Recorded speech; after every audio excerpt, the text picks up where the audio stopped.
Okay. All right. Howdy, everybody. Um, so, okay. Um, I hope y'all can hear me. I hope so. Let me see. I don't know if y'all can hear me or not. Okay. And I'm also seeing okay, this is a new backdrop that I have.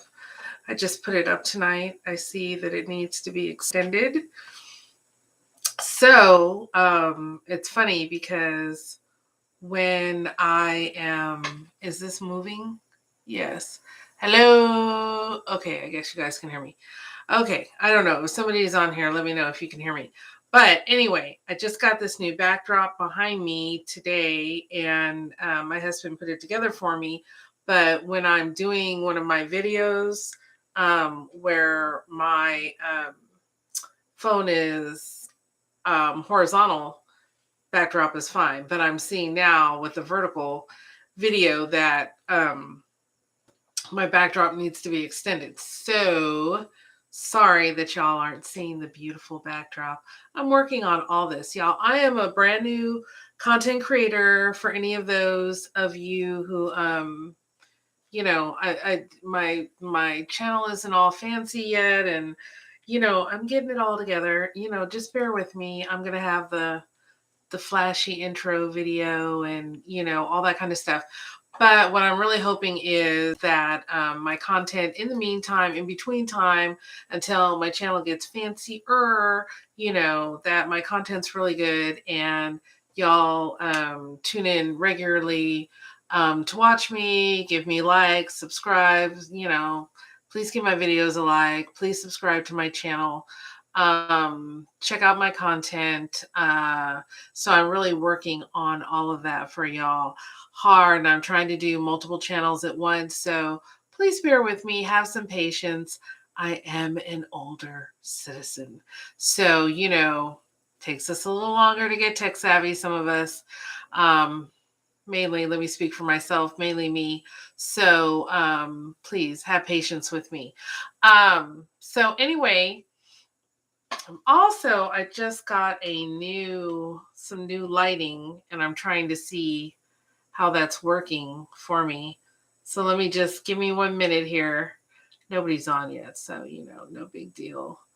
It is 5:21 in the morning, and I'm guessing anybody who is on my time zone is either getting ready for work, trying to get that last little bit of sleep in, right? Or something like that. So maybe not the best time to jump on live, but I'm trying to pass the time until 6 a.m. because I need to go to Starbucks. And it's still dark outside, and I don't go out while it's dark outside in the morning. So let me just see something real quick. Um, Thank you for joining me. Those of you who have joined and are joining, thank you for joining me. Really, to talk about something very, very serious and important, which is to speak about mental health. Um, right now, I don't know. I'm sorry. Just trying to. Okay. Okay. So that's the best setting. Anyway, let me just adjust my light there. Okay, I think that's good lighting. Okay, so want to talk about mental health, and mental health is a topic that is near and dear to me because many people, and I'll just be broad, many people in my family suffer from mental health issues. And it is a topic that I think, like in my family, as in many other families, it is not really, or has not been up until now, maybe spoken of in the past and really discussed. And I know, for example, I'm 48 years old, and I know, for example, when I was growing up, if somebody had mental health problems, you were dismissed as either you were crazy or there was all kinds of terms for people with mental health issues, but it they were not really truly understood. Nobody really cared.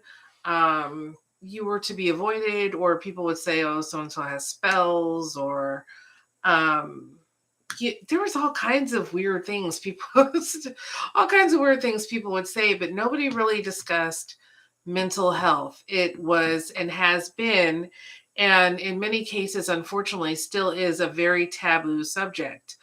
Um, Mental health in recent years has gained so much more traction. But you know what I find? This is what I find, y'all. It's getting to the point where people talk about mental health, right? It's talked about even in major campaigns. There are um, more things advertised out there to help with mental health and to address mental health. But what I really find, like, on an ongoing day to day real life basis, is that there still really aren't resources for those of us out there. So one of the things that's promoted so much right now in not I can only speak for America because that's where I live, especially in America. Oh, I see, y'all. I need to. Okay, I don't even know my lighting. It's just hitting me. That as much lighting as I've got going on, I need still yet even more. So this is an issue that I'm going to have to try and address. But anyway, I'm sorry, not to get sidetracked. Um, but the narrative that is promoted so much right now in America, especially concerning women, is strong women, um, women who are self sufficient and strong and don't need anybody and can do it all. And I'm just going to tell y'all, and this may make you leave my channel permanently, but that's okay. We all have to be ourselves out here in the world. I believe in that. Be yourself. Don't try and be somebody else. I'm not going to try and be somebody else just so that I get a lot of subscribers and likes and whatever. But I'm not a feminist. I'm not pro feminism. But that is really the narrative that is very heavily pushed in the world today. And women are everything and they can do everything. And that's not true at all. I don't care if you're a woman or a dog or whatever you are, man, child, whatever, you cannot do it all, right? In order to be great at something, something else is going to suffer. These are just facts. I know they like to portray in the media, you can be a superwoman, you can work a 9 to 5 and be a stay-at-home wonderful mom who's a perfect wife who cooks dinner and goes to all the activities. And no, I'm sorry. I've done childcare on and off for 20 years, and I can tell you, and I've also counseled, and I have taught parenting classes and everything. No, you can't. Okay, I'm sorry. If you are the 0.1% out there who is doing all that, yeah, I don't think so, but hats off to you. But something suffers. Something always suffers. Usually it's the kids I've seen. That's my experience. It's always the kids that suffer. But I'm not even trying to start a war or say that, I'm not trying to badmouth however you're living, if it's working for you, that's great. But what I'm trying to say is when a narrative is pushed in the media and socially, then you have a bunch of young women and even older women who are trying to live up to that narrative. And when they find that they can't, because it's not a realistic narrative to begin with, it's just like, IG. And I think IG is becoming more, a little, a bit more organic and realistic. But, I'm sure all of you remember back in the day with IG where it was just like models pictures, or people walking on the beach in Tahiti, or perfect airbrushed bodies in bikinis or whatever. And people were constantly trying to create this content that was one of perfection, right? And that just wasn't really realistic. And 9 out of 10, oh, I'm sorry, y'all. I'm sorry. 9 out of 10, that's my insulin pump going off, um, which I'm going to have to do something with because it's going to continue to go off. 9 out of 10 of the photos that you were looking at on Instagram of these people were not realistic. They were airbrushed, or they were cleverly, positioned props and different things, photo shoots, professional photo shoots to make people look a certain way or look like they were somewhere that they weren't. So that wasn't realistic, but everybody was like looking at these photos and feeling horrible about themselves because they didn't look like these airbrush girls, or they weren't walking seemingly on a beach in Tahiti, or their life wasn't a bunch of carefully curated photos, right? Um, I think one of the problems that people are facing so much today, especially I would say women and young girls and young women, is that people are trying to live this life that society, media is telling them that they're supposed to be living, that they're supposed to have large houses, glamorous houses, wonderful furniture, luxury cars. Um, you're supposed to have your nails done and have a pedicure and perfect hair and know how to expertly apply makeup and wear heels and bring home the bacon. And I mean, what in the world? And, you're supposed to have a certain look, and you're supposed to be bringing home the bag. Like, why aren't you rich yet? And that just is not the majority of people's reality. And when people fall short, oftentimes, of these perceived realities, there comes issues with that. Um, I know that someone who I love and care for, uh, who suffers with mental health issues, was saying how they are perceived, to be so popular and to be the life of the party and to be so smart and all of these things. But with that comes tremendous pressure and the feeling that you always have to be on, right? You always have to be having a good day. You always have to have all the right answers. You always have to have this and that and all that. And this person, uh, and I'm going slowly because I want to make sure I do not say the person's name. And this person was saying the other day to me, and this struck me right here. It's all so heavy. Um, I'm sorry, y'all. I saw something on my cheek. But they were saying it's all so heavy. The weight of things that don't go right, the weight of, and it's hard for me to say, I don't want to go into detail the weight of what this person was saying they were feeling the weight of, because then some people who are watching this will know who I'm talking about, and I don't want that. But they were just saying the weight of all of these things, these perceived, um, this perceived lifestyle or life that people feel or think this person should be living or is living, and they are not. And the weight of all of those things.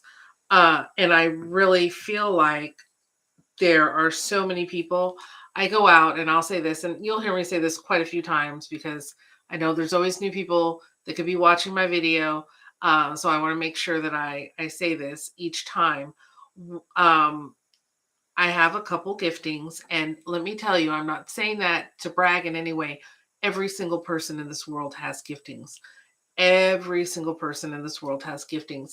And if you say you don't have a gifting, the only reason you don't know you have a gifting, you do have a gifting, you don't know you have a gifting because what your gift is so, I'm so sorry. I'm so sorry. I'm so sorry. I don't know how to turn this off. Your gifting is so natural to you. It's so easy to you. It's something you do so effortlessly. You don't realize that not everybody can do it, right? That's what a gifting, that's one of the best ways to recognize a gifting when somebody says, whoa, I can't believe you could draw that, for example. And you're like, draw what? I'm not a good artist. And everybody's like, yeah, you are. That's a gifting. But anyway, one of my giftings is speaking to people. So, and not speaking to people I know, speaking to complete strangers. People approach me, whether it's at the supermarket, um, it can be in line somewhere. It can be in the parking lot of somewhere. Wherever I am, people come up to me and they tell me everything about their lives, everything.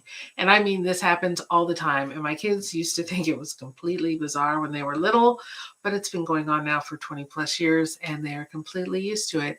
And one of the reasons I truly believe the Lord has allowed me to be a stay at home mom is so that when I am out and somebody does need to speak to me, and they need to unburden themselves, I am there and I am available and I have the time to listen to them. I'm just going to sit on my insulin pump because I don't know what else to do with it to make it not so loud when it goes off. I'm sorry, y'all.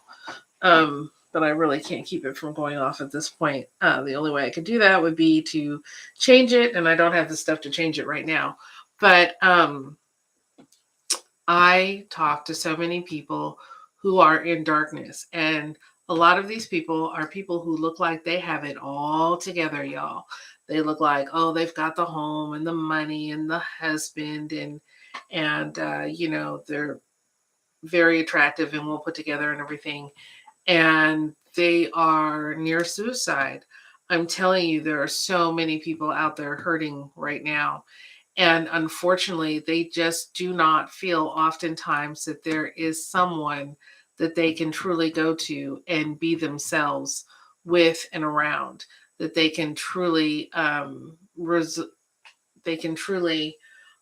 speak to.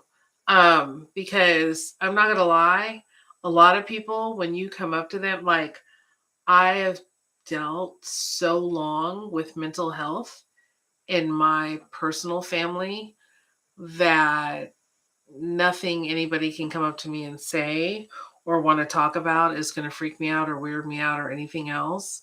But let me tell you, for the average person, when you tell them that you are at the end, because unfortunately, people do not tend to get help, they do not tend to seek help until they can't hold on anymore. They can't hold it in anymore. They can't go one more day in the pain, with the darkness, with the depression, with the anxiety, with the overwhelming feeling of everything is bearing down on you like this. And then they reach out and people feel uncomfortable. I'm just gonna keep it real. I'm just gonna say the average person feels uncomfortable when someone comes up to them, and this is what often happens with people who commit suicide.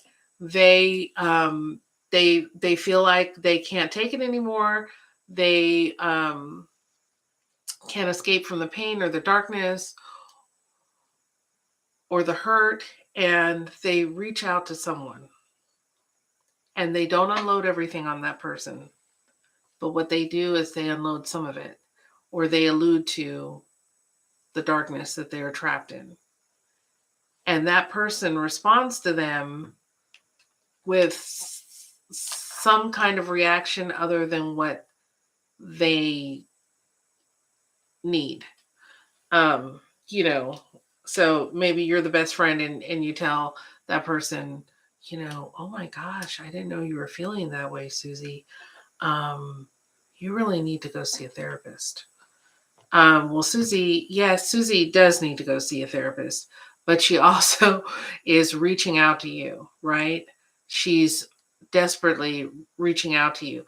And when that person's reaction is not one of, you know, start off with just hugging that start off with just holding that person. They may just need to cry. They may need someone just to hold them while they cry. Um, Start off with just letting that person talk, just listening.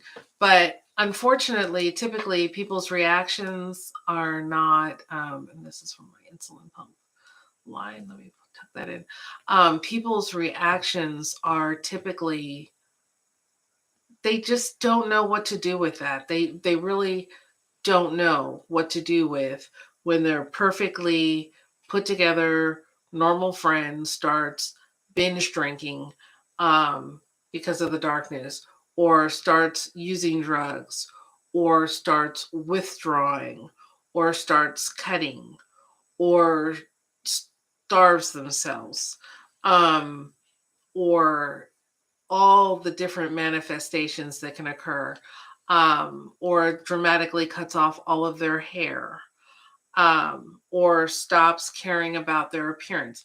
People don't know what to do with this, and there's always, at some point, there's always a plea.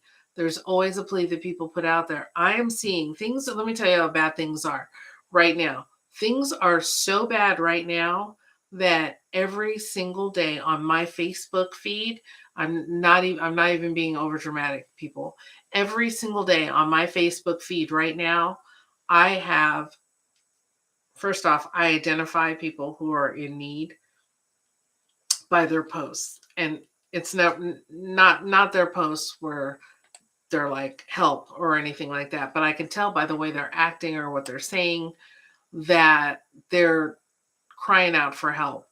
But I'm telling you, every single day, at least one person on my Facebook feed, somebody that I am friends with on Facebook says, I don't know. And I'm quoting, I don't know how much longer I can hold on. I'm telling you, and think about how many people I know on Facebook. I know 0.0000000001% of the population. So think about, if I know one person every day, how many people there are if you put that on a billion uh, person scale, as far as how many people are just in the United States. We are in a time where um, and I think a lot of this is due to social media.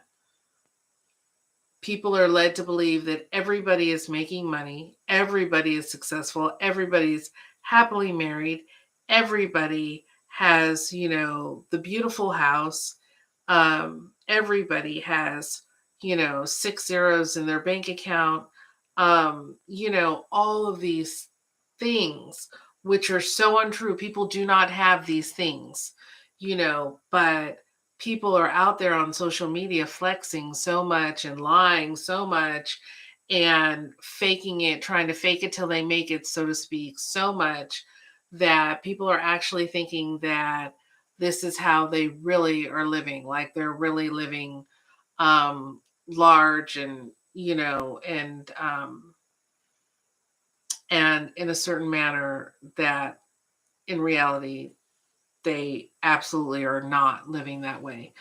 Um, and so the disparity, and we're also in a society where people do not have patience. They do not have patience. If they are content creators, they want to be making $1 million next month if they're just starting out. And I'm not saying there's anything wrong with having goals and striving for them, but people don't have patience and they don't want to put in the hard work to oftentimes get to and that's one of the problems. And then the other problem is that these people also on social media are making it look and sound and seem like, hey, I just blew up, I came on the scene and I blew up, and and I'm making 20 grand and I just started 2 days ago. And, of course, that's not the case. And that's not true as well. And very oftentimes they're living in a 400 square foot apartment, eating out of cans and spending every dollar that they have on makeup and shoes and clothing to try and make themselves look like they're something that they're not. There's, once again, sorry about that beeping. There's so much I could say, but, and I'm speaking from personal experience in so much that for the past 4 years prior to this year, I was in a deep depression. I was in a deep depression. And, it wasn't because I was trying to be like someone or for me personally, or I wasn't feeling like I measured up or whatever. It was other reasons. But the point at the end of the day, it's the same. I was in a severe depression. And I don't think if things had changed, I don't know that I would be here talking to y'all today. So I have also experienced depression and its darkness. And uh, it's important for us to check up on each other. It's important for us to be real with each other. It's important that, I've also belonged to and have been a part of many women's groups. And it's important to be real, to share with one another, to be a true friend to someone, and understand that in being a true friend to someone, you are not going to always get a phone call or go out and that person is going to be, you're going to get all positive. Um, Sometimes you need to understand that as a true friend, you need to be there just to give a hug. You need to be there just to hold someone. You need to be there just to listen to someone. You need to be there to say, "Hey, you know what? We're going out for margaritas and nachos, or we're going to a day of beauty, um, or we're just going to sit here on the couch and watch Lifetime movies all day and cry and eat ice cream." Um, Little acts when someone is in deep depression, in a very dark place, little acts of kindness and love go so far. They go so far, because one of the things that you really want when you're depressed, oftentimes, is you want someone to notice. You want someone to care enough that without you having to tell them in a public forum, "I need help, I'm drowning." You want them to know and care enough that they can see that you need help and you're drowning. Sometimes people can be in depression and not even know that they're in depression. I know the 4 years that I was suffering from depression, I didn't even know I was depressed. Like, y'all, I know that sounds absolutely wild and crazy, and I had all the classical symptoms of depression, but I did not know what was wrong with me. I did not know I was depressed. I could not get, I mean, I couldn't get out of bed, had a hard time getting out of bed, had to, really, and I got in the habit of, because I had 5 kids, I had to keep on functioning. I got in the habit where I had to have my motivation. So I had to wake up and I had to tell myself motivating words in order to get out of bed in the morning. Um, and then some days that didn't work. I couldn't get out of bed. I couldn't cook dinner for my kids. I could not be a part of my kids' life. There was a great majority of time during those 4 years that I was not an active part of my children's lives, simply because I couldn't function. I couldn't take care of myself, and therefore, meeting my children's needs was beyond my capability. Um, but, and when I say a good portion, that we'll say out of the 4 years, there was maybe out of that 4 years spread out, maybe a year's, I would say 12 months if you were to take all the time that however long 4 years would be in minutes, there would be probably 1 year's worth of time out of all 4 years that I really was not able to function, which is a significant amount of time. And then I was also dealing with several of my children were going through things at the same time. And I had to be present for that. And I had to try and be a support and a cheerleader for them while I couldn't cheer for myself. And I didn't feel like anybody cared or cheered or noticed. I don't think my husband still knows I was depressed for 4 years. I do not think he had a clue.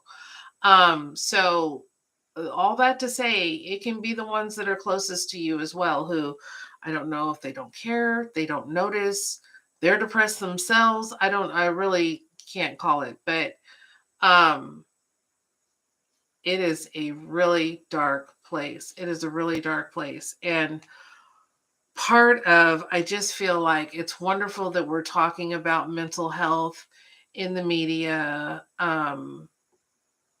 Within social networks, and all of that. But I feel like but it's still taboo. I feel like it's still in many ways just as taboo as it used to be because um, back in the day, let's say for women, you were expected to be a perfect, stay at home mom, housewife, wife, right? You had a role that people expected you to be.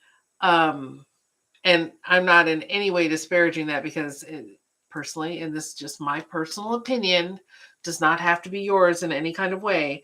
I believe that that's what women are supposed to do. I believe if you have kids, then you know what? You're supposed to raise them and not a babysitter. That's just me. I believe women should be at home. But regardless, I think that's transferred from now women do not at all feel pressure for the most part to be at home raising their children and being this perfect wife, but they feel the pressure right now is to be an entrepreneur, to be a boss lady, to be out there conquering the world, bringing home the bacon and wearing the high heels and having the perfect children and all of this stuff all at once. And that's not realistic at all either. It just isn't. And or the expectation is you're supposed to look beautiful and perfectly made up and all of these things. So it's just like, maybe it's shifted, expectation is shifted from one expectation to the next expectation, but they're basically both, it's the same thing. It's still this high expectation level and bar that is set. And where is your backup? Where is your support system? Because what do they always say? What do they push now? What is it? Right now, it's I always see it on social media.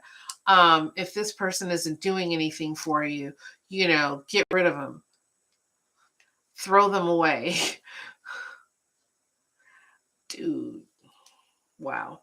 And like that's the big thing now. Like, yes, and so people feel like they have to prove their worth to other people in order to just have friends.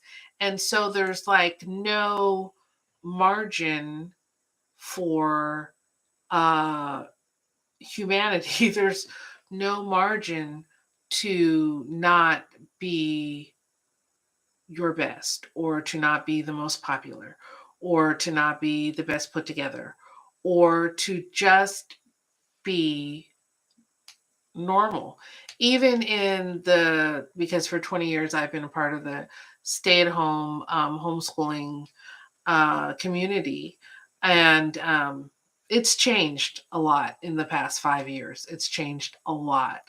But I know definitely when my adult kids were younger, there was a lot of pressure to be this perfect stay at home mom and wife and have your house a certain, I mean, and a lot of us were going through depression and a lot of us were feeling overwhelmed.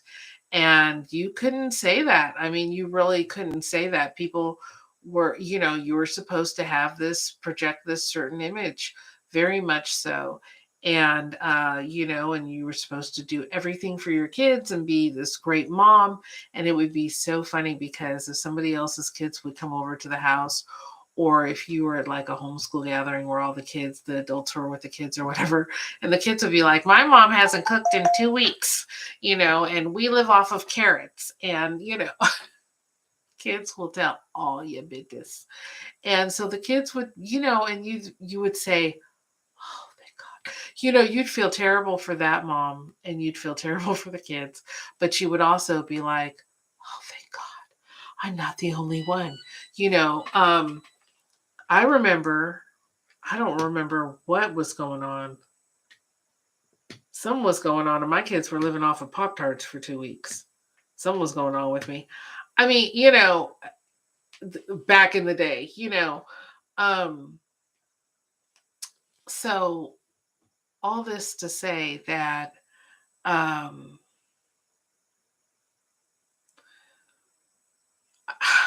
I don't feel like things are going to get better because we have young adult, and this is what really concerns me, is that we have so many young adults who are seemingly committing suicide out of nowhere.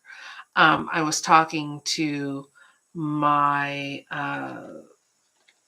son who's in college the other day, and he said, Mom, he said, you have no idea how many people are near suicide, how many people are depressed, how many people are barely, barely, barely making it. Like, for real, for real. And depression is so isolating. Like I said, nobody wants to be with the friend who's depressed. Nobody wants to be with the friend who has the problems. Everybody wants to gravitate toward the one who seems to have it all together. And very often, the one who has it all together is the one who is on the verge of suicide. Um, until we normalize talking about the darkness that surrounds anxiety, suicide, um, depression, until we normalize actually speaking about that and what's really like the in depth nitty gritty, what's really involved with those feelings, what pressures are being foisted on our kids. Um, until we really talk about what really goes on in marriages, especially in like the Christian community. It's very hush hush taboo to talk about all the stuff that goes on in marriages that is not, oh, you know, um, people are going to be out there suffering. And the crazy part is about the suffering is that while you're suffering, like 1 out of 4 women is suffering as well. So it's not that there aren't a bunch of people out there for you to have support with. And that's one of the things that the devil is very effective at. He wants women to feel like you're alone. You can't go tell Kathy what you're feeling because then she'll know. Meanwhile, Kathy's over here feeling the exact same way. And she'll judge you, and she'll know that your house isn't perfect, and your husband's, I don't know, a drinker, or and your teenage daughter just found out she's pregnant, and whatever. We're so concerned with perception of people, and instead of meeting people where they actually are. Does that make sense? And I think until that stops happening, and so many women I know, at least, especially in the homeschool community, and also in the church community, the Christian community, you don't, what is the thing you always hear women hiss at their, don't you dare go over, so and so's house and tell them what's going on at our house. How dysfunctional we are and how this and how mom hasn't cleaned or done dishes and, or washed laundry or whatever. We are very, but, it's natural. It's the way a lot of us were raised, right? And so we raise our kids the same way, but it's not healthy. I did not realize, for example, that my own mother was depressed for years. I did not realize. I didn't know what it was. As a kid, I had no idea what it was. Um, there is no shame. In conclusion, I just want to say, unfortunately, like I said, probably hopped on this live at a bad time, and a lot of you are not used to me going live. I'm going to start going live once every day. So, I'm not gonna lie, I don't have a time. I don't have a set time. I'm gonna start going live every day. I'm gonna try and do it during the day. At least I'm gonna go live once every day, and I'm gonna try and start making it more daytime instead of middle of the night. I'm gonna try, but middle of the night's real good for me because everybody's asleep and nobody bothers me. But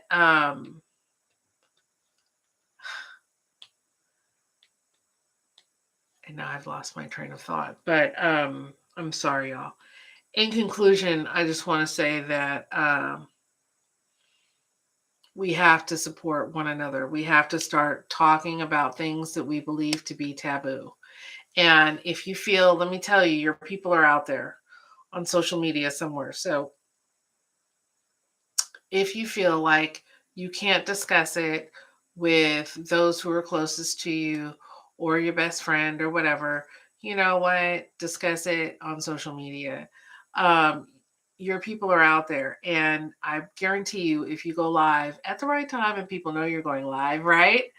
Whatever it is that you need to vent or talk about or get off your chest or get out there or whatever, you can go live and your people will find you and they will be a support to you. Of course, there will always be people who say negative things. Block them, ignore them. But another thing I want to say is please do not let anyone else determine your self worth. Okay? Do not let anyone else determine your self worth. I have done that in the past. That has happened to me. I've been a victim of that, even though I had really good self esteem, but going through 4 years of depression broke me down. Okay. So I'm one of those people, very high self esteem, always have had very high self esteem, very self aware of who I am and all of that. And I'm not going to go into details as to what happened, but let me tell you, after the 4 years of what I endured and the depression that went along with it, I was broken down. And let me tell you, the breakdown was so smooth that I didn't even realize it was happening because I am,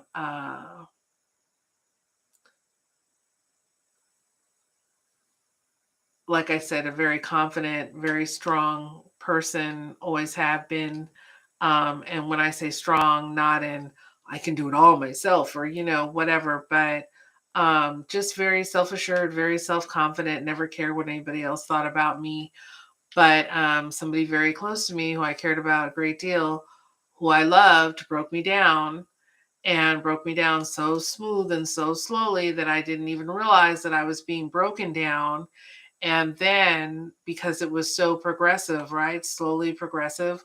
When something is slow and happening slowly, a lot of times you don't realize what's happening because it's not a bam, hit you in the face, right? It's slow. And I woke up and found out I didn't have any confidence. Like I was unable to do like really basic stuff that I had always had confidence to do. I was second guessing myself at about everything. Like, can I do that? Or, I could not be productive. I couldn't get basic things done because I had, come to figure out I had lost all confidence in myself, the confidence that I'd always prided myself in having.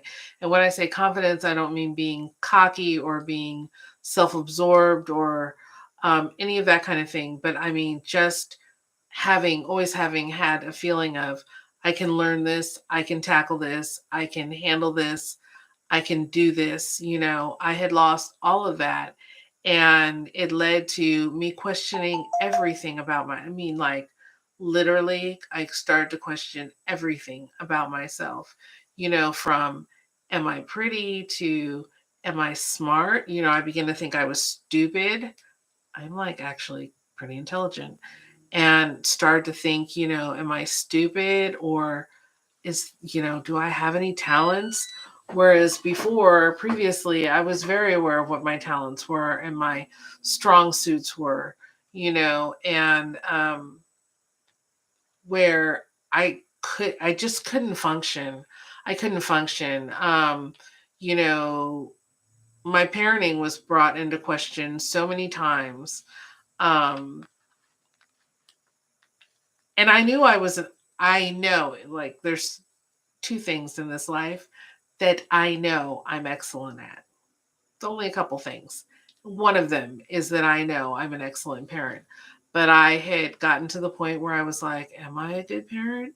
You know, um, and so that's what depression can do to us. It can rob us of our sense of self. It can rob us of our identity. It can rob us of our joy. It can rob us of um, everything that is meaningful to us, to where you get to the point where nothing that brought you joy brings you joy anymore. Nothing that brought you hope brings you hope anymore. Nothing that, nothing, nothing matters. You don't care if you shower. You don't care if you have your clothes put together. You don't care how your house looks. You don't care. You care, and it's like you care, like deep down somewhere inside of you, you care, but it's like you're paralyzed to do better. You're paralyzed to change. You don't know how to get back to who you were. And so let me tell you, if, and this is just me personally, right? Once again, I'm speaking for myself, not speaking for other people, but you are on my channel, so I'm speaking for myself. Um, if I had not had a relationship with Jesus, I don't know that I would have made it through that time. My hope, my happiness was in the Lord, being able to talk to the Lord and tell him how I was feeling and what I was going through, and being able to know and read my Bible and take great, great comfort from biblical characters and trials that they went through, and knowing that they overcame their trials, and knowing that God takes us through peaks and valleys. Sometimes we're in the mountains, sometimes we're in the valley. uh, that life, if there was not sadness, we would not know happiness. Um, and that knowing that, as the old saying goes, this too shall pass. Uh, that we have seasons in life, and no season lasts forever. Now, sometimes the Lord will allow us to go through a season for a great deal of time. Joseph went through a season for 14 years before he was elevated. 14 years before he was elevated. Okay, so our seasons are not always quick, but what is very important is how we go through that season so that we can make it to the next season, right? So, how are we going to handle the situation that we're in? And for me to know that I was going through a season, to know that the Lord loved me, and sometimes He has to humble us, and sometimes we have to go and we have to be in a very deep valley in order for us to get humbled, and in order for us to have the empathy that we need for someone else to come out and have the empathy that we need so that we can go pull somebody else out of their valley, right? So that they may be an overcomer in their situation. But had we not gone through the situation ourselves, we would not be able to go in and pull someone else out, right? So there are all kinds of different reasons that we go through adversity, but most importantly, we need to be able to show love to one another. I am part of a lot of groups, Facebook groups, in different towns that I've lived in and neighboring towns. And the amount of hate and nastiness and lack of empathy and sympathy and general humanity that I see a lot of people display in these Facebook groups is something horrible. And God forbid somebody open up and be vulnerable, looking for help, having joined the group to look for help because the group said, come join, if you need help or support or this or that. And then they open up and make themselves vulnerable and get swarmed by vultures. You know, um, it's just, man, there's just so much. There's so much out there that there's so much I could say. I'm not going to go on. I'm nearing an hour on this live. I'm not going to go on any further. But I just want you to know if you need help and you feel like you can't get true help from anywhere, it's kind of like domestic violence hotlines. So you can call the domestic violence hotline and they can, talk to you for the moment. They can call the police if you need the police called. But then if you need to get out, right, you call the shelters. And what do the shelters tell you? We're full. I can give you the number to a support group. Well, if your life is in danger, what's the support group going to do? Oh my gosh. My Alexa just turned on by herself. Dude, that is so freaky. She's not turned on in over a month. And she just turned on by herself and I didn't say her name. Okay. The government is listening to everything. Y'all. But it's just like, okay, this is why, and I'm not going to quote a statistic, but it's something crazy like what, once every 90 seconds or something. Don't quote me, but it is something crazy like that. A woman is killed by her domestic partner. And a lot of it is because in those situations, nobody wants to talk about it. Nobody believes you if you tell them because they think your husband or boyfriend or whoever is such a fabulous person. Nobody wants to get involved. Oh, that's the biggest one. Nobody wants to get involved, right? Nobody wants to get involved. And so women just die. Women just live under abuse for years and years and years, or they just die.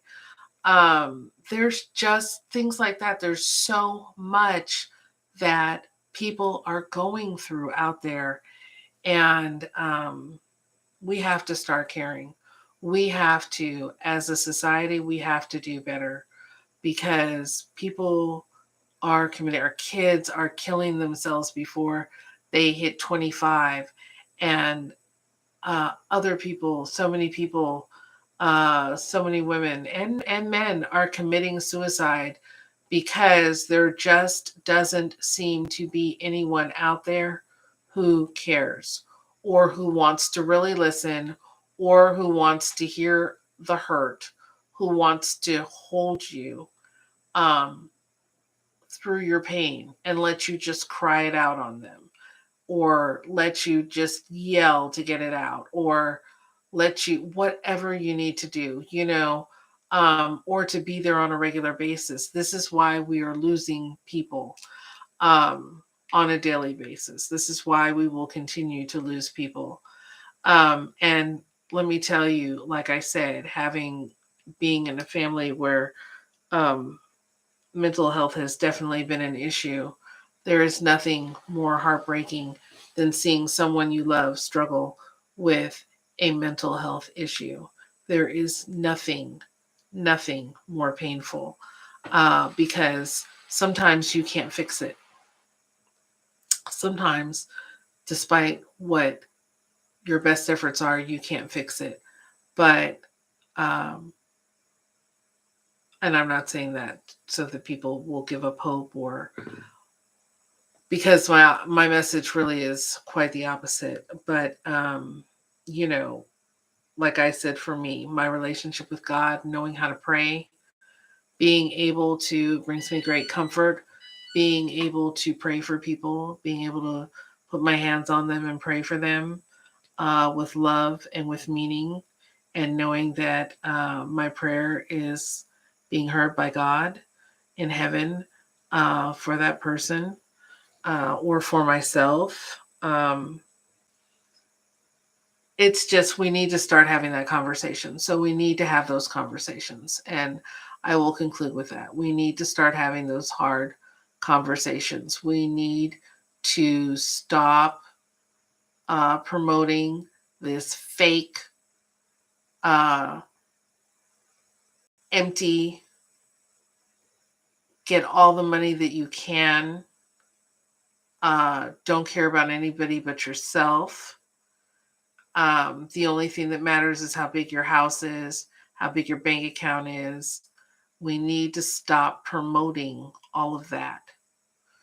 Um, and I'm not saying there's anything wrong with all that. There's nothing wrong with living in a nice house or driving a nice car or anything like that. But we need to stop promoting that if that's not who you are yet, or if it's not who you desire to be, that there's something wrong with you, that you are less than. If you are a homeschooling mama and your house isn't perfect and your kids aren't eating a hot meal 5 times a week, um, and if you are maybe shopping at the thrift store instead of shopping at Macy's, or whatever the case may be, there's nothing wrong with that. That's okay. You know, you shouldn't There's nothing wrong with going through a season. There's nothing wrong with going through a season. You just need to do everything that you can to make sure that is a season and not your story, right? Your permanent story. There's nothing wrong with going through a season. We go through seasons, and in each season we go through, we learn something. There's something for us to learn in that season. But you don't want that season to become your story, who you are. A season should not define your life. Does that make sense? Um, so, uh, anyway, I hope that if you watched this, that it helped you, maybe gave you a little bit of encouragement to know that you're not alone, and that I understand if nobody else does. I understand and I care what you're going through, that you are a very important person. God did not make any mistakes with who he put on this world. You are a very important person, despite what the devil is whispering to you and telling you, and how you may feel and how you may feel people treat you. There have been many a person who went through a horrific childhood to persevere, to hang in there, and grow up to be a amazing, incredibly influential person in the world. It does not matter what you come from. If your mama didn't love you, if your daddy didn't love you, if you didn't have a daddy, if you were abused, you have to know and say to yourself, nothing that has happened to me in my past is anything that cannot be forgiven. You have to forgive yourself. You have to know that we are all human. We all make mistakes. from time to time, but uh, that's okay. We do our best to be the best people we can. Um, Me as a Christian, to live according to the will of God and God alone, and not man. And like I said, that's what truly helped me, knowing that He loved me, knowing that if it seemed like nobody else loved me or cared, God loved me. And I can't tell you how life changing and how important that was for me during the time and what I was going through. But um, stay encouraged, please. Stay encouraged, because tomorrow is another day. Um, and I told my kids this story, and y'all can tell the story properly, because I don't think I have all the details right. Um, but basically, the story goes something like this. There was a young actress, I'll say this and then I'm going to sign off. There was a young actress, and this was in Hollywood's heyday, when, the studios were controlled by, people like Louis B. Mayer. And, I don't know how much y'all know about old Hollywood, but the major studios were controlled by very powerful studio heads. And the studios were responsible for how women dressed, who they were allowed to date, what they ate, how they did their hair, styled their hair, um, everything. They were, because it was an image. The studio was putting out an image, and there wasn't any aspect of an actor's life that the studio was not in full control of. Anyway, there was a period of time where they had movies, and that was just a little background history. That really doesn't have anything to do with story. There was a period in time where in the movies they had girls, and so all of that, you've probably seen some of the movies where they would have a huge number of girls, actresses, that would do dance numbers or swim numbers, or, mainly dance numbers, mainly dancing numbers. And The movies were huge productions. And so they kept these girls basically on the payroll of the studio. And then they would just go from movie to movie to movie to movie to movie. So it was done a lot differently than it is nowadays. But, you would be paid certain monthly expenses or whatever. And you would just serve in whatever movie they needed dancing girls in, or whatever. And so young women at this period of by the hundreds, believing that, because the studio was very, um, from the police down to the movie studios, it was a very carefully curated presentation of California, and in the media and press and everywhere else. And of this, the land of milk and honey and orange groves and all of that. And so young girls in small towns would read these magazines, and they would see how glamorous, they made Hollywood and California sound. And so they would scrape together money to get a bus ticket to come out to California. And then what would happen, the reality of California when they got out here was that, there weren't movie stars on every corner, and there wasn't milk flowing down the mountains, and, honey in the lakes. And it was just another town. And there was a ton of other young, pretty girls just like them trying to get a role in the movies. And you had to do all this auditioning and everything, and there was no paying for that. And most oftentimes you were not picked. And you obviously, even if you did become one of the girls, you was very even rarer that you became from being one of the girls to becoming a full-blown movie star. And but it was very hard to become one of the girls, and while you were auditioning and hoping and waiting and all of that, you still needed somewhere to stay and you still needed food to eat. And so what happened was these young women ended up oftentimes selling their bodies, um, or whatever they needed to do in order to keep a roof over their head and food in their mouths. And this was the exact opposite of what they thought their California dream was going to be. But anyway, point is, there was one of these girls, and she had auditioned, and I don't know. Like I said, this is very loosely based on the actual story, but it gets to the point. It's still true. Um, she did not find success um, as quickly as she believed she would or hoped she would. And she became very despondent. And she went up to the Hollywood sign and committed suicide. Um, Very shortly after, she got a letter um, that said that she had been accepted into one of the studios as one of the studio girls.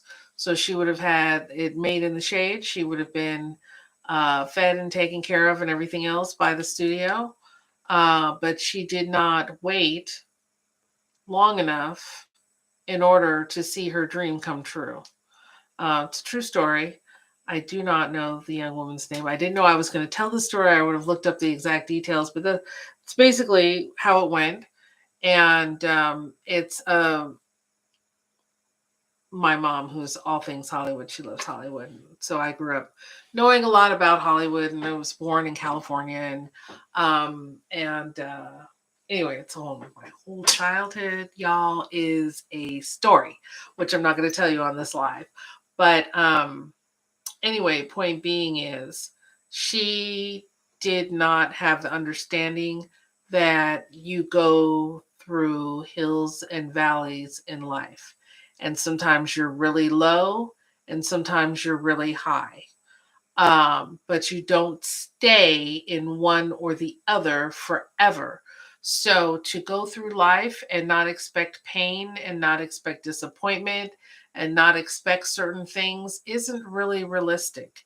And we do have to an extent, have an understanding of that. You know, um, I have known people who were very low who ascended to be very high, but they never gave up. They never let bad things or bad situations or negative experiences define who they are. And that's important for all of us to remember.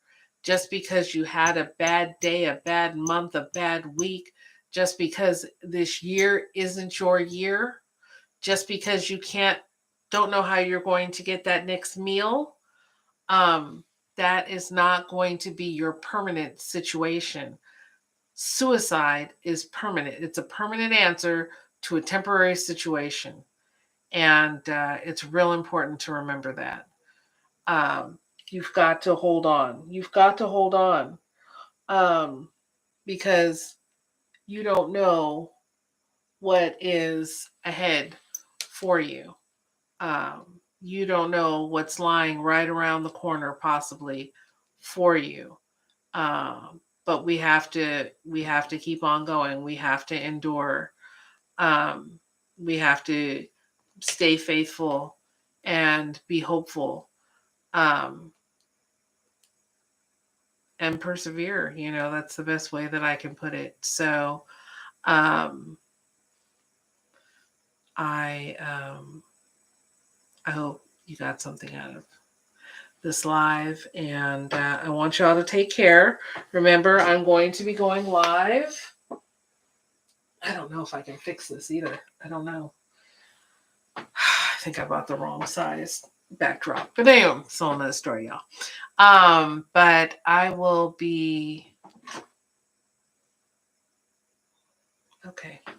I will be going live every single day from now on.